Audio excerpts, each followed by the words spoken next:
Hello, everyone, and welcome to Season 2 of the World with Nate podcast. This podcast was created to shed light on some of the stories and lessons that we accrued during our time here. My hope is that those stories will bring us all together in this thing that we all call life. My hope for this podcast episode is that you find it both enlightening and enjoyable. So, sit back and relax. I want you to enjoy the ride. Special thanks to my friend Buck Kern of Hawkeye Storage and Consulting for helping me bring Season 2 of The World with Nate to YouTube. Hello, everyone, and welcome to Season 2 of The World with Nate. Today, you heard a little bit about what we're going to chat about. This is something that is close to my heart, as you guys know. Laura Hand is with me today. Laura started her own business, Laura Lou Experience Design, and that is what we're chatting a little bit about. She markets in the cannabis industry. So, Laura, thank you for taking your time to come on. Thank you for inviting me. It's going to be a good conversation. I'm excited, yeah. Yeah, it has always been something that I've been interested in, but most recently I took it upon myself to get my medical card and take it in my hands, my health. So I'm excited that you are here and we get to chat about it because there's a lot of stuff that I think we can clear up. Absolutely. Hell yeah. So tell me a little bit about yourself. You're a marketer by trade and design, but you're in the cannabis industry now. Yeah. What did it look like?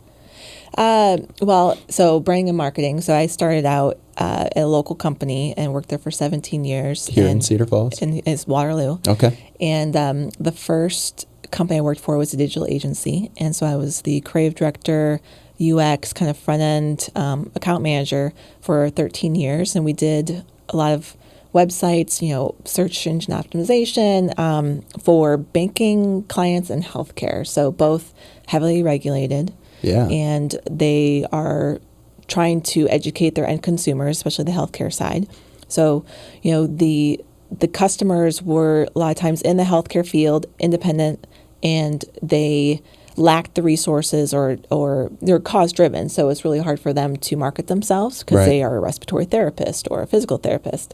And so we did a lot of websites developing the content to help with caregivers and patients understand their options. So being in that space taught me a lot for getting into this, which I know we'll get to. But I'm a graphic designer, a web designer. I love technology and using visuals as a common language to explain things. It's a great denominator to bring people together. And I loved it. And so I grew in that space and really enjoyed it. And so after the 13 years there, I was promoted to be VP of marketing for the parent corporation. And it's a membership organization. So it was all built on personal relationships, impactful experiences. And I learned just a ton to be outside of transactions and to actually learn about membership mindset. Okay. And it's very different when you are treating a customer as a member versus just a client or a transaction. To make money off of them once and be done with them? Is that what you're saying? Yeah, it's how you treat them is differently. Okay. And so when you are thinking they're going to buy my goods and move on, that's a lot different than I want to help this person through the entire journey of them being a business. Gotcha. And so it changes it because you're actively trying to seek what their needs, challenges, and desires are so that you are meet that and exceed it and anticipate what their future needs are. Gotcha. Yeah, so it really taught me a lot on how to understand people, be empathetic towards their needs, and look at a whole picture. Yeah. That's just not the end result, the final product. Yeah, and people aren't always able to communicate what their needs and challenges are, and they may tell you what they think they are. But when you are looking at, I always call it the white space, but just the ethnographics, what they're doing on a daily basis, what are they trying to do to accomplish their needs? If you start watching people and listening to all the other things they're saying and not saying, you really learn more about them, and it just feels better to have a personal relationship with somebody that you're trying to help versus see them just as a client. Right. I 100% agree. Yeah. What took you from here in Iowa into the cannabis market? Yeah. Because for me, when I heard that I knew someone close to this area, I was like, this doesn't make sense because our state, it is still illegal. Or Yeah, explain that to me. So within Iowa, we are allowed hemp CBD Okay. with a 0.3% max, and so unless you have a medical card, Okay. and so that and there's a pretty small list of exceptions to be able to get that medical card. Other states it varies, and they have a lot more allowances. Why I got into it is because my family, and so a very personal story of 13 years ago, I lost my brother to a massive heart attack. He was age 25. Wow. So, Very young. Yep. Sorry to hear that. Thank you. And he struggled with drug addiction, and it just wore on his heart, and so it took him, and obviously that devastated the family. And then 2 years later, my father was diagnosed with a brain tumor, and from diagnosis to passing was about 3.5 months. Wow, quick. Yep. And so he and I were very, very close. And he, taught me a lot. He was kind of like the Clark Griswold of my life. He's very creative, and when he was diagnosed, I had started learning about cannabis. And because you do all the research that you possibly can, he's being treated at Mayo Clinic, and for even as progressive as they are and were at the time, they just couldn't speak to it. They're like, we don't have enough research, and we just really can't help you. And so I had started on the journey of learning about it.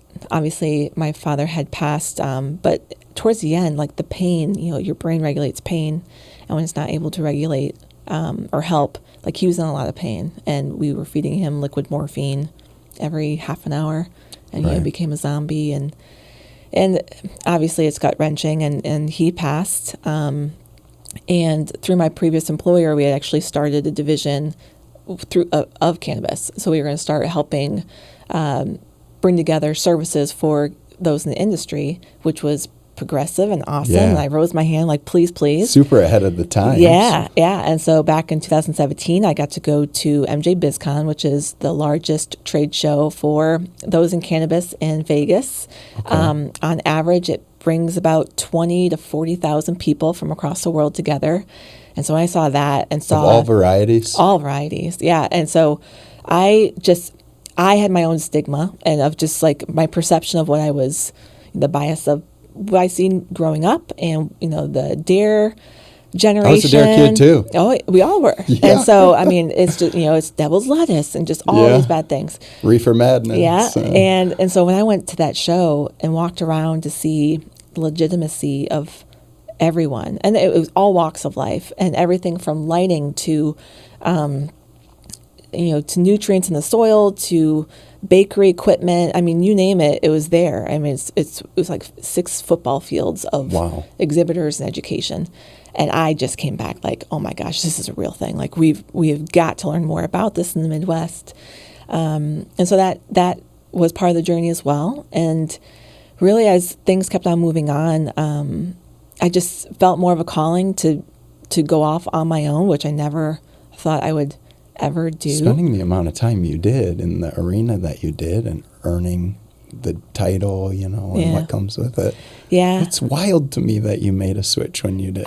I think a lot of people don't want to give up what's in one hand for the opportunity of what could be in the other.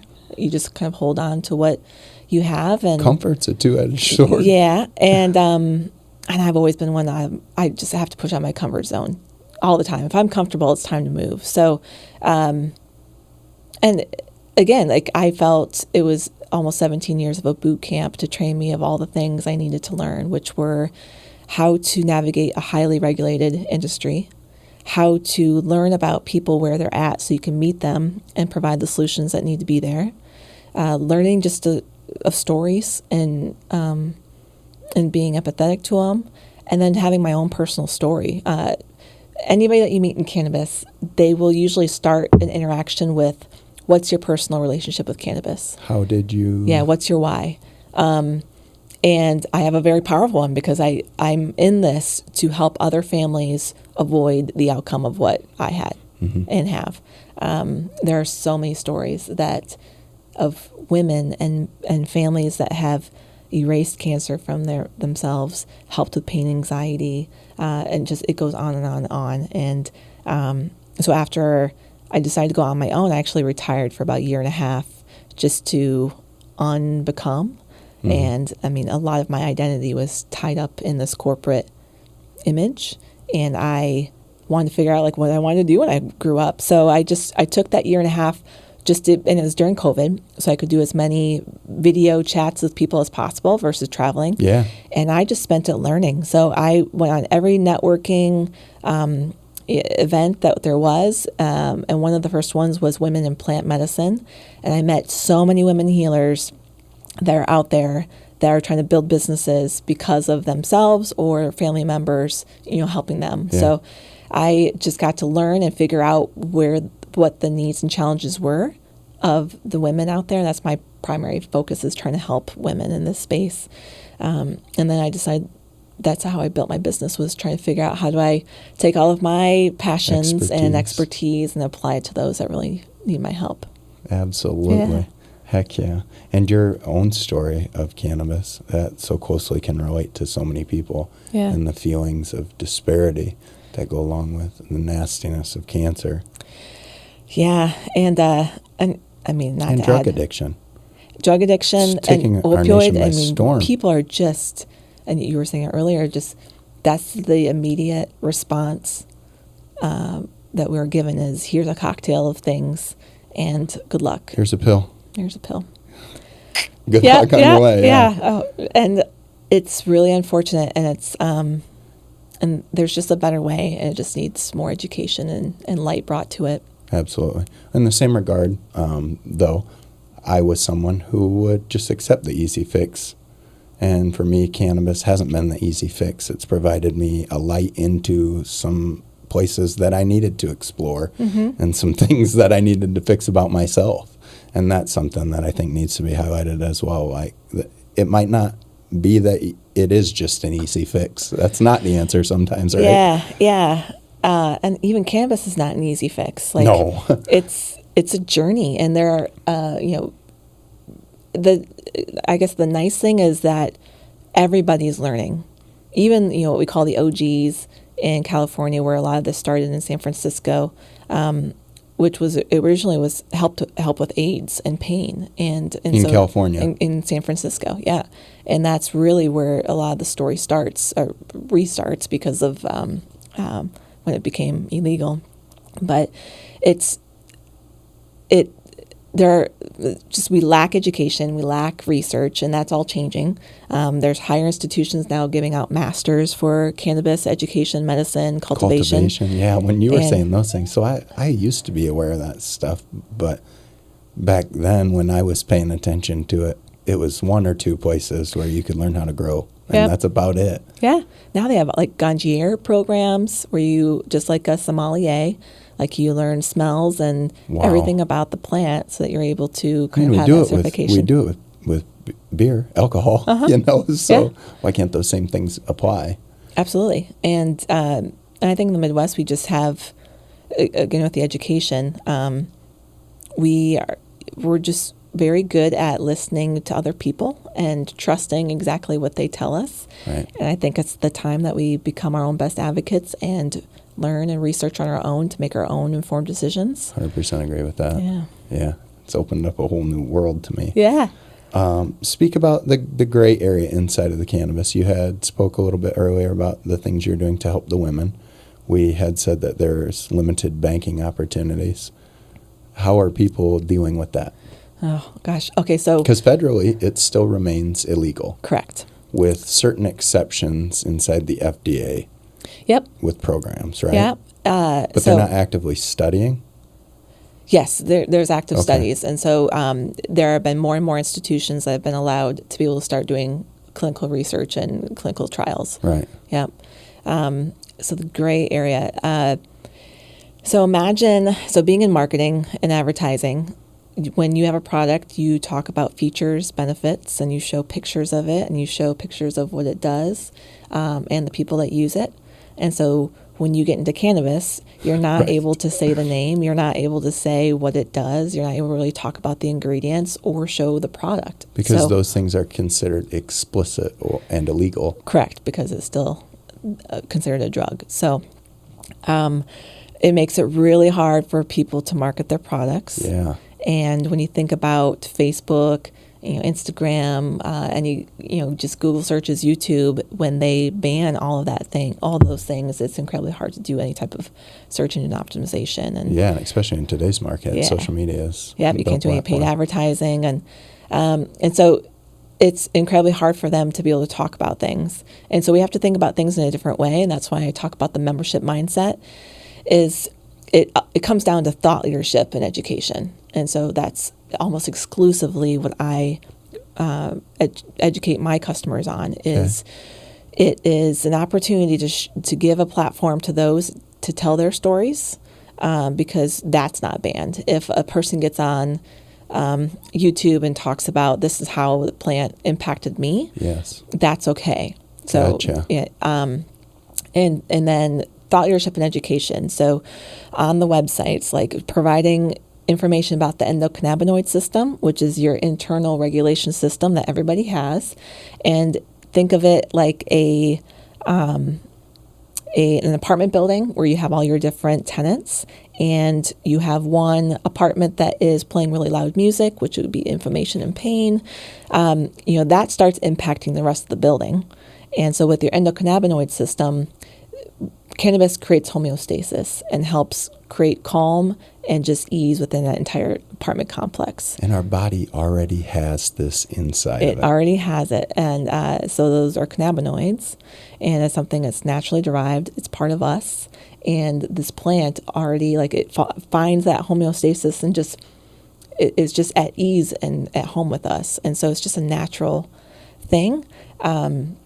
And so I got completely off a tangent there. That's okay. Yeah, I'm glad that you said that, because I know that, but I can't articulate that. Well, and that is something that's important. It is, and that's why everybody is on a different path with their journey of learning about cannabis, and so it's just good to assume it to start 101, and that's why going back to the website and education, if they just did that, they can build up awareness and consideration for their brand, right? Which ties into why I do customer experience design and customer journey mapping, because regardless of cannabis, it's knowing the needs, desires, and challenges of the people that you serve and thinking about their journey as a customer. So there's always the pre, the during, and the post of that transaction or event or experience. Whatever you're offering. Yeah. And in the pre, it's awareness and consideration to get to that purchase, which is what are you offering and why should I consider you compared to somebody else? And so in that awareness and consideration, education is a huge way of establishing credibility, right, and having customer reviews and those stories, right, because people are trying to become their own advocates and research before they make a purchasing decision, which is great. Right. That's what we want. We want empowered people. And so with those websites and using LinkedIn, which is a phenomenal platform for cannabis businesses, and using IG and those social platforms, and especially email marketing, because when you think about your paid, earned, and owned media, Facebook and Instagram can shut you down in whenever an instant. They want. Yeah, and cannabis, so many people are shadow banned and taken down with no reason, and they don't get it back, or sometimes they can, but it's incredibly tough. And so another way is owning your media, which is email marketing is a great way of doing that. Yep. You have direct communication with your consumers and prospects, and it's a great way to help elevate them and lift them up with education.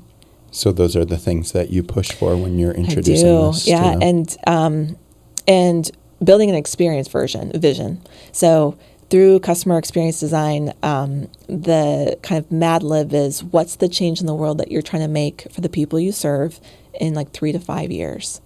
And so that after the end of their journey with you, possibly, how did you impact their life for the better through outcomes and feelings? So if you have that, that's something your entire team and your culture can all be behind and all march towards, like a stake in the sand. If you know what you're trying to do to help people, then you have a great culture. Common goal. Yeah, a common goal. You can build your entire business plan around that. All of what you say and hold yourself to is built around those outcomes, so you can track, measure, and improve those. Nowhere in any of this was it portrayed as something that is going to get you high.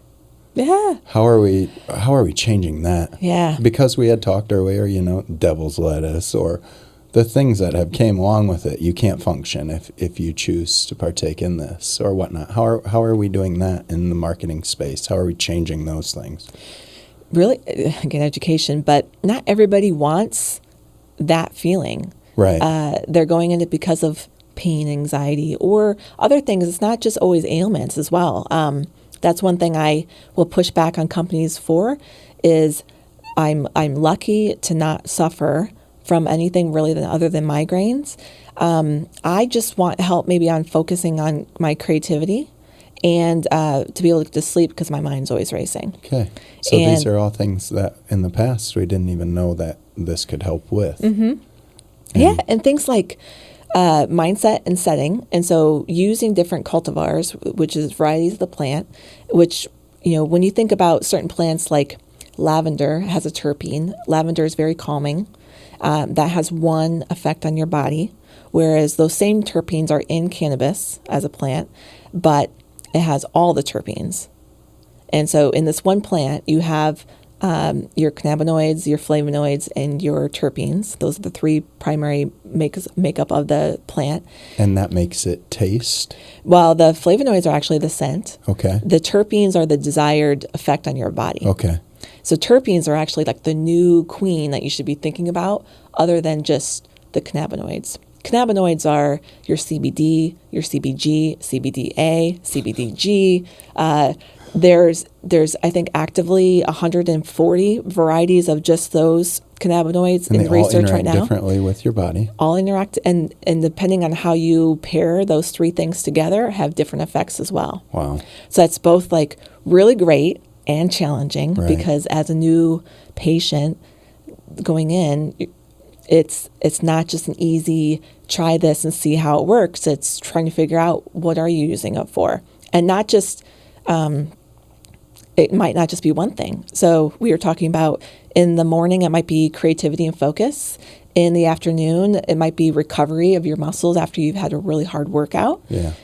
In the evening, you're just trying to relax a little bit and unwind from the day. And maybe right before sleep, you want good sleep and be able to not be aching. So you take something different. Right. So of all those varieties, you may be trying different cultivars throughout the day. Right. And with the progression and the legality of this, we'll be able to study it more and have a better understanding of how those things interact. Yeah, and there's neat things happening with color coding and things like that. So you can go in, I was talking to a data company that they are building an app that you can put in, at this time, I want to be creative and focused. Wow. And it will give you color code of terpenes and what products in store they have available for that desired effect. That will work towards that. Yep.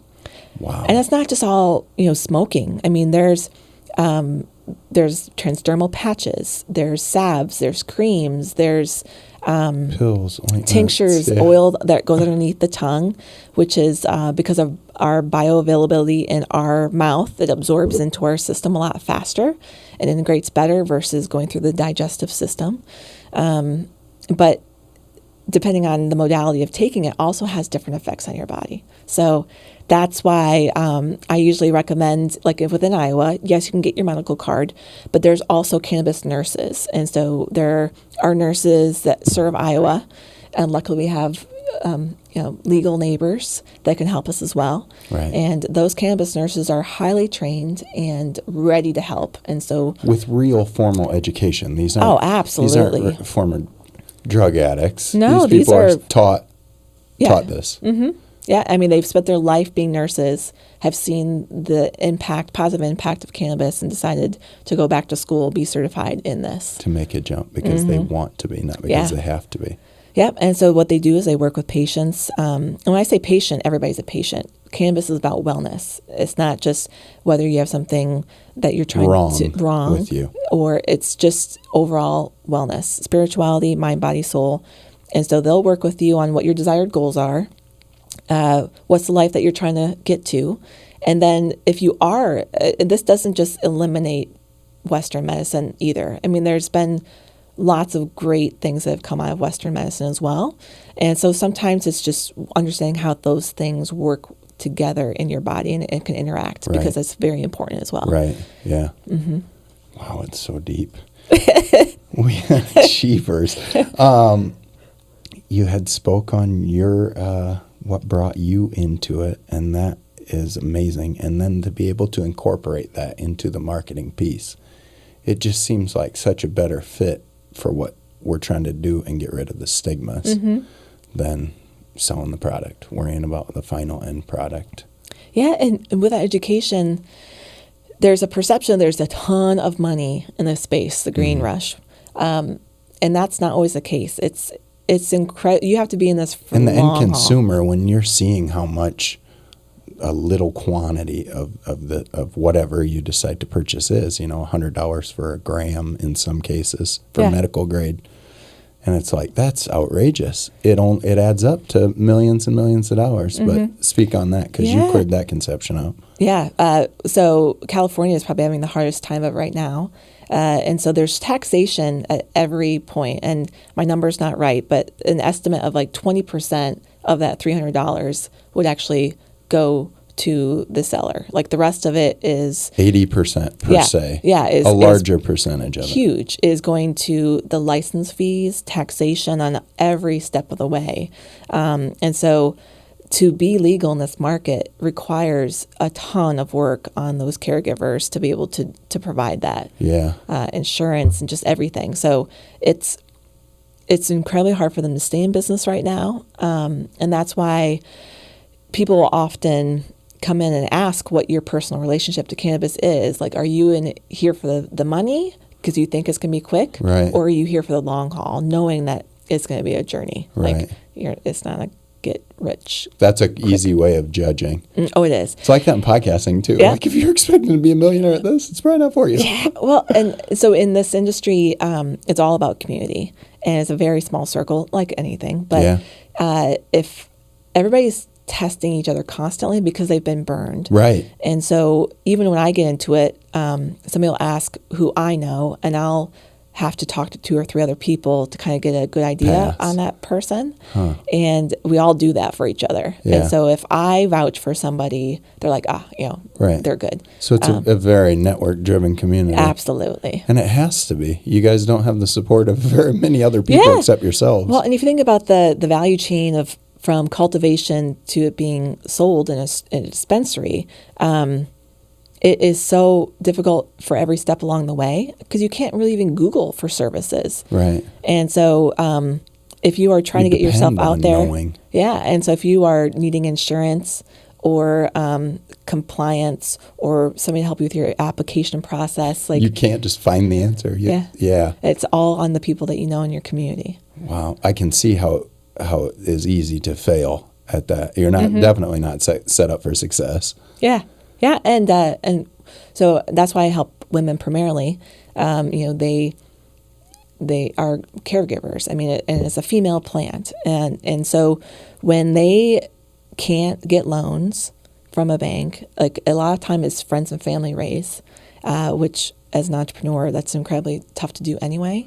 And then when you're trying to prove ROI and market yourself and get this product to market and, packaging and licensing and all of that, like, it's incredibly tough. Yeah, daunting. Yeah. When all you're trying to do is help people. You're trying to just help people.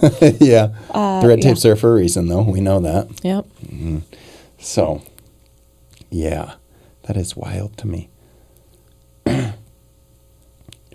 Are you nervous about the federal government being that you're employed inside of this market? Or do you think the tides are turning? Being that, we're a little bit older and we've seen where it was completely frowned upon, stepping on eggshells. You can't even say the word. Yeah. It's, we're close. We're very close. And so. And what does close mean? Federal legalization? Federally decriminalization. Okay. So that opens the door to what? Yeah. So I'll speak on, that's my personal opinion.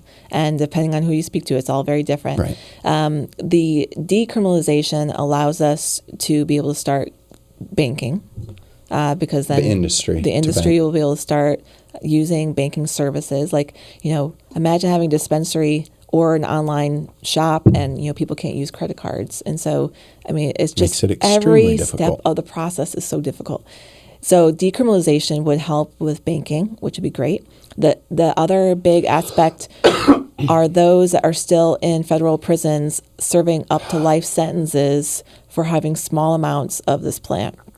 And so there's currently 40 to 50,000 people in federal prisons that some of them are have spent 26 years of their entire life in a cell for having a little bit of this plant. And now there's people making millions of dollars off the backs of this And plant. so there are so many great social causes out there trying to help with these, trying to advocate for these individuals. It would be nice if some of that revenue could be written into somehow helping those people, And especially so, if they want to be involved inside of the community. Yeah, and so social equity applicants is, depending on each state, the great in theory has been poor execution. Right.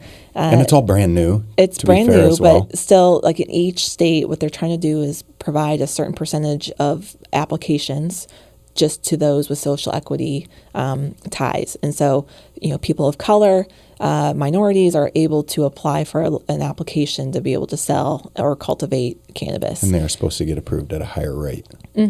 Supposed to. Right. And so there have been many states that have had delayed progress with that. And so the social equity applicants are not actually getting those licenses, but others still are. So it's still And you're asking yourself. happening, Right. And it can get better. So there are so many great passionate groups out there that are trying to make that better. Oh, yeah.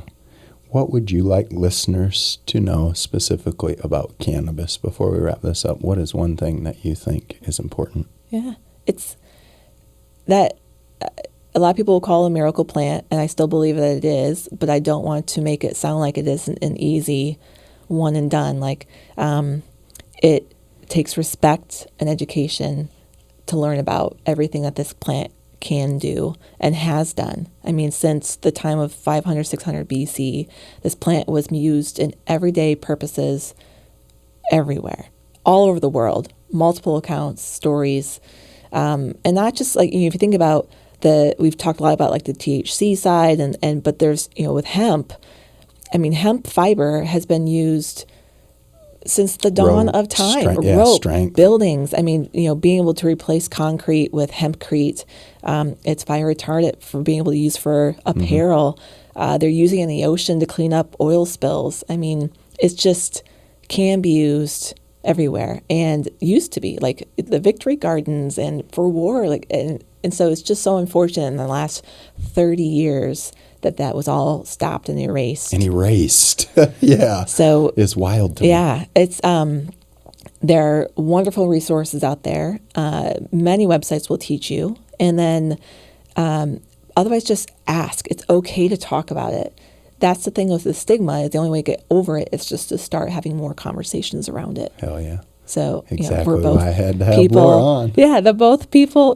We've got two individuals here that love to talk about it. Absolutely. We're gonna have like a 50-part series. Yeah. This is part one. Talk about this, and just to learn and just be open. Really, it's just to be open. Yeah. What works for me might not work for you. Correct. You might not want the same things that I want out of it. Yeah. And that's the beauty of it is we can find middle ground and work towards a common understanding. Yeah. And if you do go into a dispensary, it's okay. I know it's sometimes intimidating, but it's okay to ask questions and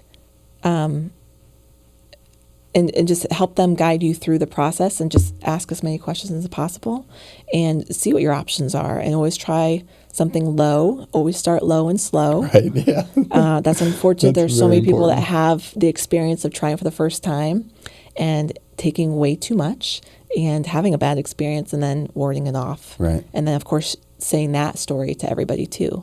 And so those are a lot of the stories that we do hear. Right. Yeah. When we need to change that low and slow, if you've never done it before, don't go all guns out the gate. Yeah, and mindset and settings. So think about why you're using it. It should be an intentional where use. you're at. Yeah, huge. If someone wants to learn more about using cannabis for their wellness, what's the best advice you can give them? Well, there's really great books out there.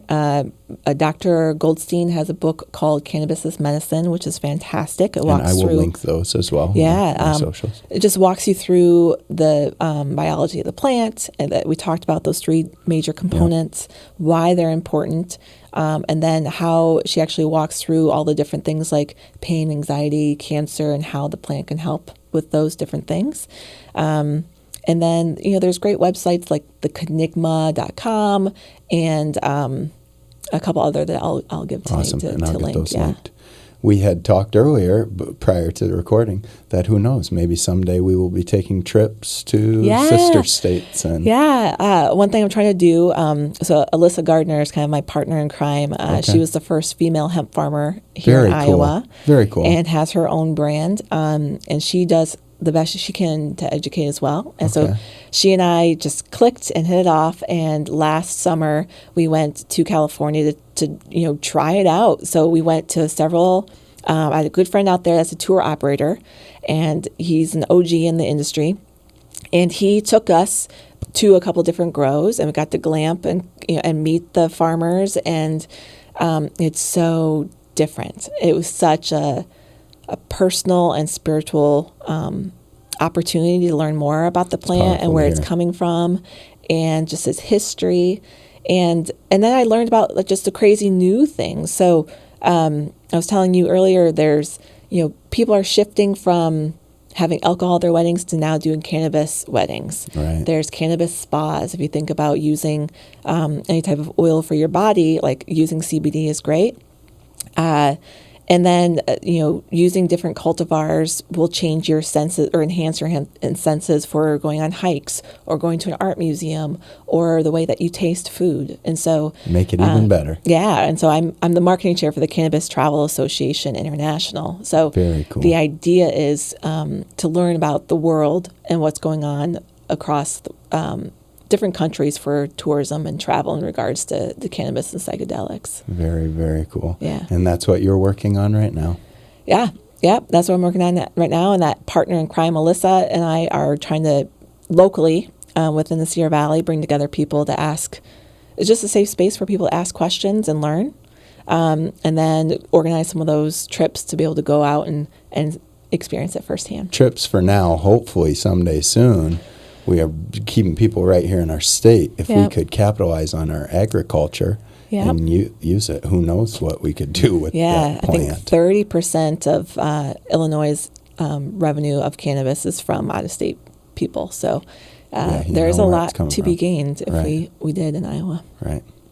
Well, thank you so much for your time. Before you get out of here, I got to take you to the firing range. Okay. Quick this or that questions. This episode of the firing range is sponsored by Joe and Brittany Wilson at Vine Valley. They are licensed separately with over 30 years living right here in the Sierra Valley. You don't have to be moving, buying, or selling your house. If you want to know your options, contact them. Joe, you can contact him at 319-486-8115 and Brittany at 319-230-6922. Joe and Brittany, thank you for your continued support of the podcast. I truly appreciate it. I would not be able to do this without you guys and all the great sponsors. Without any further ado, sorry, I already put it down. Laura, are you ready for your firing range? Yes, I am. So the first question is, test the waters or dive in the deep end? Ooh, gosh, I'm like a middle. You have to choose one. I'm going to dive. Dive. Glass half full or half empty? Always half full. Ranch or ketchup? Ranch. Salsa or guacamole? Guac. Driver or passenger? Driver. Coffee or tea? Coffee. Are you a city girl or countryside? City. Group project or solo work? Group. Organized space or a messy desk? Ooh, see, I think you should always be both. A little bit of both. Sorry. There's different reasons for each, right? Smart. Do you want to be the smartest person in the world, or would you rather be the richest person in the world?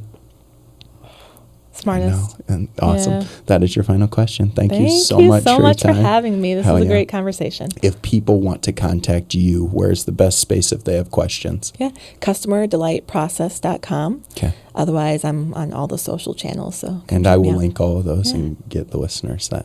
Thank you. I appreciate your time. Have a great day. You too. And for you listening, you can catch all of the previous episodes. There's 39 now, on Spotify, Apple Podcasts, and all of season 2 is on YouTube, thanks to our amazing sponsors. Thank you, and have an amazing week. Special thanks to my friend Katie Hine at Mattress by Appointment, Cedar Falls, for her sponsorship of season 2 of The World with Nate.